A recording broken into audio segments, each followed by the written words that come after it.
Hi, I'm Todd Rundgren, and the first real record I bought was probably the Beatles' second album, which is not a real album. It didn't exist in England. It was just a thing made for the American market. Who are the guitarists or songs that you listened to as a teen? I was a Yardbirds freak. They were just, the Yardbirds were a kind of guitar player factory. First there was first there was Eric Clapton, then there was Jeff Beck, and there was Jimmy Page, and not so much Jimmy Page, but essentially they were a guitar player factory. And the first guitar player that I really noticed was Jeff Beck. I wanted to play just like him. And then Eric Clapton, the album John Mayall and the Blues Breakers featuring Eric Clapton. Then I realized I wanted to be Eric Clapton after that. And then it took me years to decide, I just want to be a decent guitar player. And I can't imitate anybody else anymore. In your song, A Dream Goes On Forever, what is life's biggest tragedy? I guess an opportunity lost. When you don't take advantage of an opportunity. You have established a foundation to support music education. Why is this so important to you? I had a fan camp a couple of years ago down in New Orleans, and it wasn't too long after the hurricane. And the fans decided that they wanted to do something, make a gesture for the local people, so they collected amongst themselves during the camp $10,000, and we found a program in the lower Ninth Ward had lost a lot of their instruments and they're having trouble paying their instructors. So we went down and they performed for us. It was incredible. It was almost, lower Ninth Ward. Figure this is one of the most poverty-stricken and destitute places in the country, and they're all learning how to play strings, violins and violas and stuff like that, the hardest instruments to learn how to play.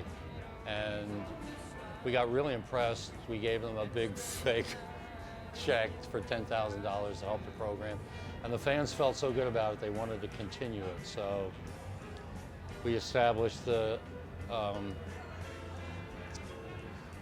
Spirit of Harmony Foundation, essentially a line stolen out of the Utopia song.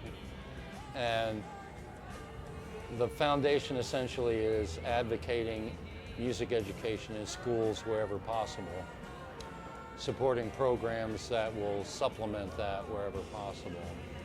But it's all based on recent research that says if you get music education early in life, it changes the way you process sound and gives you an advantage later in life, even if you aren't a musician. It makes you better able to kind of parse complicated sounds that are going on in the world around you. Like you can pick out a person's conversation in a noisy room better than someone who hasn't actually had music education. So it changes the way you process sound, and that's why it's important for it to be administered early on. Tell us about your new album and autobiography that you're working on.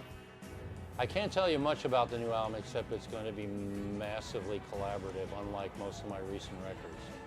I moved to Kauai 20 years ago, and since then I've been making the records pretty much all myself. I write everything, I play and sing everything. But I thought I've dug a rut for myself and I want to get out of it, so I'm going to be collaborating with a whole bunch of artists, some whom I've worked with before and many whom I've never met before. So it'll be a real interesting challenge. What was the first song you ever wrote, and how old were you? The title of my first song was Hello, It's Me, and I was just 18, turning on 19. First time I realized, I have to write some words and some chords and stuff. I can't just play other people's songs. This is Kenny Wardell from Band Magazine, and it was a pleasure interviewing Todd Rundgren at the Sausalito Art Music Festival. Special thanks to Eric Gardner and Debbie Summer, with a special thanks to Karen Alvarez for helping us produce this piece.